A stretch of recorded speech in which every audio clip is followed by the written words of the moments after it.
Hey there guys, John Campea. Welcome to my movie vlog, and this is my quick thoughts and review of the first two episodes of the brand new CBS All Access show, Star Trek Discovery. Now, there's been a lot of controversy surrounding the show, everything from its very conception of a show to the idea that it's not going to be on regular television, it's going to be on CBS All Access, something nobody was going to have anyway, but they want you to sign up and subscribe to it just so you can get this show.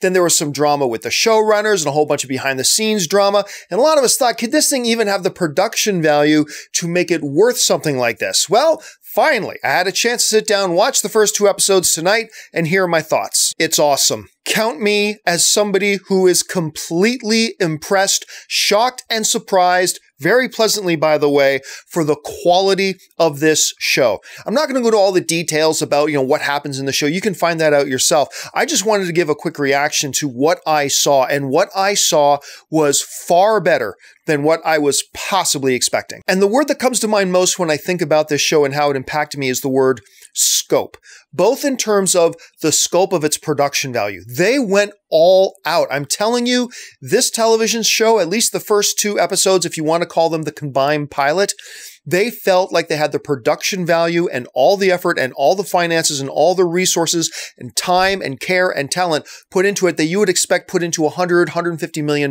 motion picture. Never once to me during watching these episodes did I ever feel that anything looked remotely cheap. Not once did I ever feel, yep, this is certainly a weekly television show.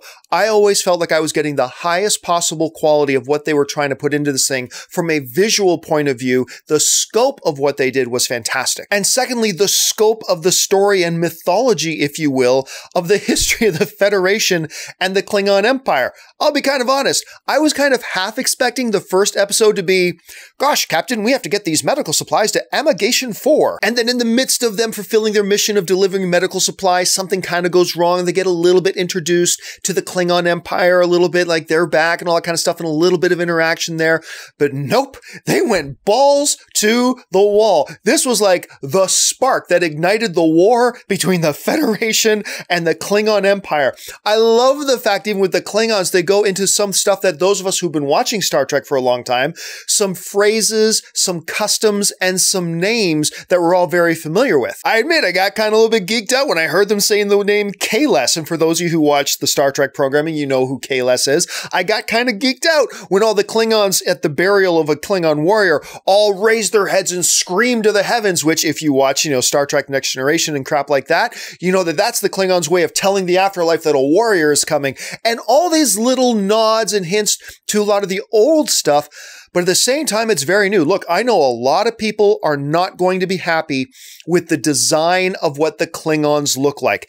These look completely different. I didn't even think it was Klingon when I first looked at them, and then they said, we are Klingons. It's like, okay, this is what Klingons look like now. But that shouldn't throw too many people off. Remember, Klingons have gone through changes and evolutions in what their appearance has been before. What Klingons look like in Star Trek The Next Generation was very different from what Klingons look like in the original Star Trek, so we should be okay with them changing it now. Look, I know a lot of people won't be happy with it, and that's fine, but as an audience member, I got adjusted to it just like that. We've got the iconic Star Trek character, Sarek, was in there, who plays an important role. He's not just there and has a name drop. He's there, plays an important role. Having Michelle Yeoh in there is awesome. Having Doug Jones in there is awesome. There's just so many things about this that worked. The dialogue was terrific. It never felt cheesy. It felt like it was paying homage to the history and the roots of Star Trek without feel like it was just being overly servicing to the history of Star Trek. It felt like very much its own thing within the Federation world. The battle stuff was incredible. The storyline of the first two episodes, which is really just one big confrontation and battle, is the first couple of episodes, was done. I felt myself tense. I felt the tension just sitting in my living room watching this stuff. Look, I gotta tell you, this thing was terrific. And I'll admit straight up, I was one of the people, like I know a lot of you were too, that was pretty doubtful about what we were going to get in this show.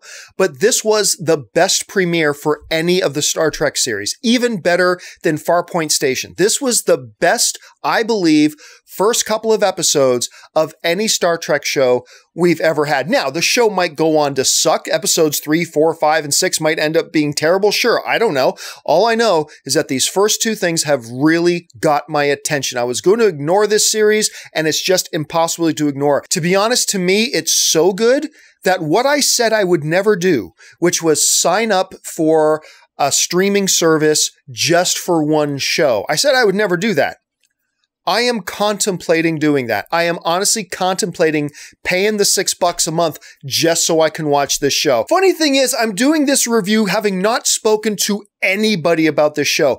For all I know, the rest of you guys all hated this show and I'm sounding like a madman, but I can just give you my honest opinion and that I thought it was awesome. But I do want to know, what did you think about the first episode or two of Star Trek Discovery? Jump into the comments section below. Were you surprised? Was it what you expected? Was it better than you thought? Was it worse than you thought? Let me know what you guys think. Listen, while you guys are here, take a second, click on the subscribe button, become a subscriber to my YouTube channel. Follow me on social media, simply at John Campea. That'll do it for me for now, guys. Thanks a lot for joining me, and until the next video, bye-bye. And of course, live long and prosper.